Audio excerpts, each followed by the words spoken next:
जय जगन्नाथ। नमस्कार प्रिय दर्शक बंधु, मु ज्योतिषाचार्य प्रमोद कुमार पंडा आपण मानक स्वागत करुच्ची आपण मानकर प्रिय चैनल एस्ट्रो कल्याण चैनल। प्रिय दर्शक बंधु, जो व्यक्ति मान तो चैनल को देखुंट सब्सक्राइब करना सब्सक्राइब करंतु, लाइक करंतु, अधिक शेयर करंतु, बेल आइकन दबाइबा केबे भूलिबे नाही। ताहले एबे आसंतु जानिमा 2024 मसीहा को विदाय देई पुनः 2025 मसीहा को स्वागत करी। आज जानिबा मासिक राशिफल 1 जनवरी ठारू 31 जनवरी यानी सन 2025 मसीहार जनवरी मास। जो व्यक्ति जन्म जातक राशि होची धनु राशि, अन्यथा जो व्यक्ति जन्म जातक लग्न होची धनु लग्न। जदि आपणकर जातक नाही, नाम राशि अच्छी धनु राशि, निश्चित रूप से एपिसोड देखा आवश्यकता। ताहले प्रिय दर्शक बंधु, आज आम जानिमा जो व्यक्ति धनु राशि व्यक्ति मान जन्म रवि 14 जनवरी ठारू द्वितीय रवि हो, निश्चित रूप से मानसिक क्षेत्र में शांति संतुष्टि रखा बहुत आवश्यकता अछि।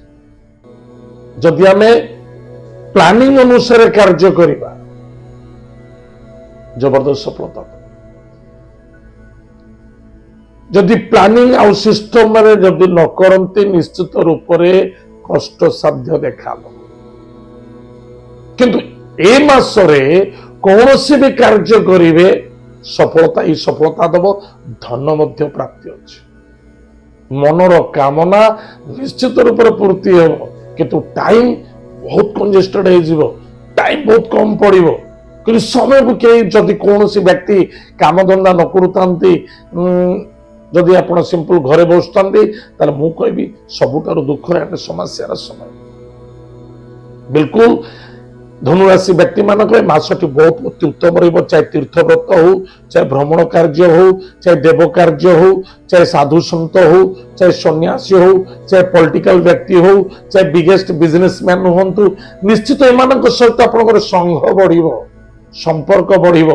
एम सहित संपर्क बढ़िले आपणकर भाग्यर उदय, अर्थनैतिक क्षेत्र में उन्नति एवं सफलता देखा। भाई भौणी मध्य श्रद्धा आदरता रखा अत्यंत आवश्यकता अछि।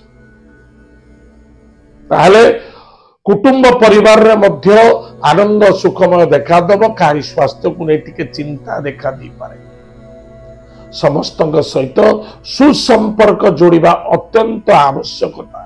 जदि कौन सी व्यक्ति जॉब करने को चाहते बिजनेस करने को चाहते, एरा सबुठार बड़ बढ़िया मौका अच्छे। आप भावी चिंती जॉब करंतु, निश्चित सफलता हम। जल्दबाजी करने उचित नुहे। जो माने बिजनेस करुचंती सदा सर्वदा श्रद्धा पूर्वक रुहंतु, हस हस मन रे व्यापार करंतु। निश्चित रूप से आपणकर व्यापार आपन वाणिज्य रे यथेष्ट उन्नति एवं सफलता देखा देव। विद्यार्थी विद्या क्षेत्र में सफलता अर्जन करेंगे, किंतु व्यवसाय अधिक रु अधिक परिश्रम कले तापर फल मिल। आम परिश्रम करवानी ताहले मासिक राशिफल लेखा अच्छी व्यापार तो जबरदस्त फल। मुझे जदि व्यापार जबरदस्त फल फल मु कहि मु कहली हस हस मन रे।